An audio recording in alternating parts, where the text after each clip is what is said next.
Hi, I'm Sue Ann Jafarian of the Novel RV, and I'm currently in my van, parked in rainy Massachusetts.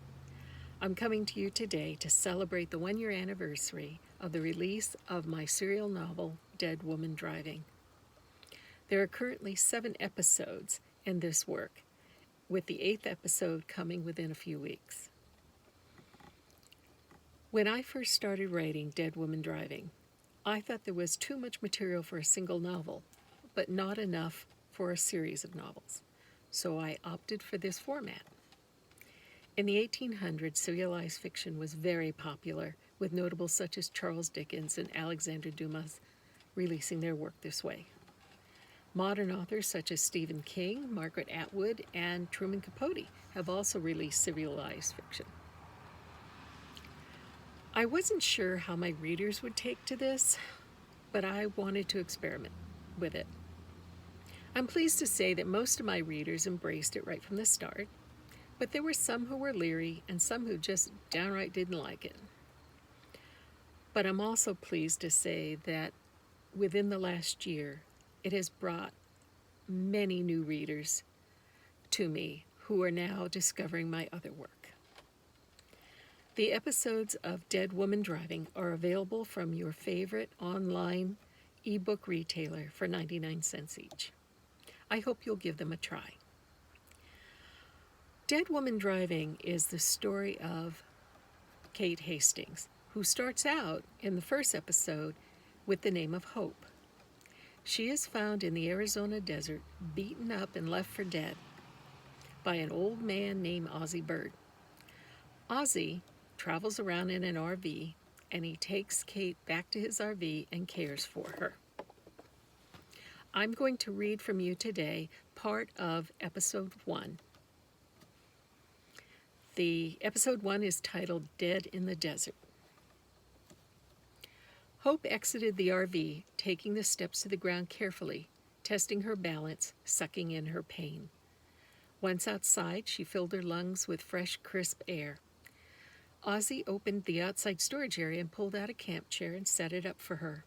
She thanked him with a nod and gratefully took the seat. She pretended to make a call, calling a number she used years ago and still remembered. "Did your call go through?" Ozzie asked as he set up a second chair for himself. Instead of answering, she listened to the sounds of the birds and small creatures scuttling about in the trees and nearby bushes.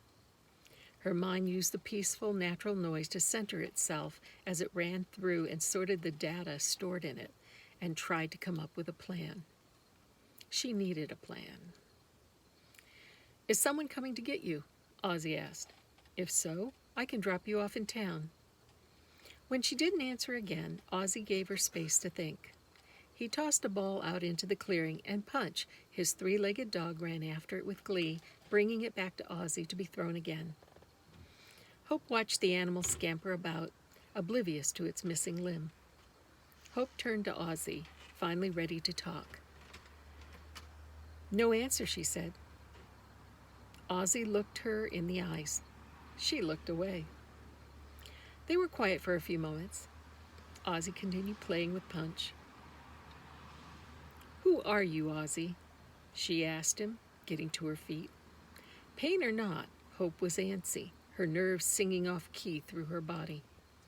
"Why didn't you take me to the police as soon as you found me? Most people would have done that." She slowly paced the campground. He was silent for a moment. "Let's just say I have my own reasons. I'm not the sort of person to get involved, especially with the police. I'm just an old man traveling the country in an RV who wants to be left alone." "Bullshit," she said, her voice blunt like a hammer. "Are you a wanted man?" Ozzie smiled. He studied the vehicle. The RV was a Winnebago, neither new nor old, and well cared for. "Let's just say that this RV is sort of my personal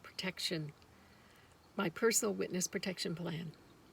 Although I've been out here so long, people have probably long forgotten about me. I want to keep it that way." "You're hiding off the grid?" she asked. "Hiding in plain sight," he said with a grin.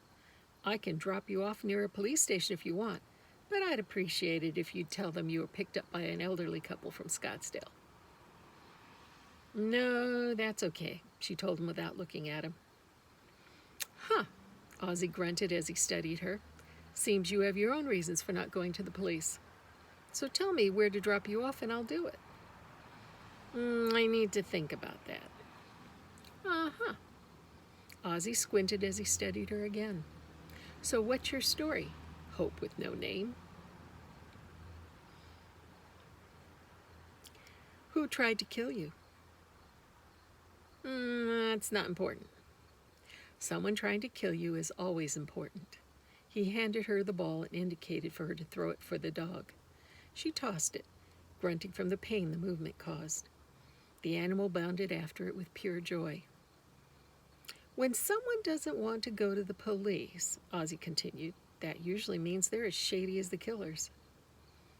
She turned to him. You too? He shrugged and grinned. I hope you enjoyed this.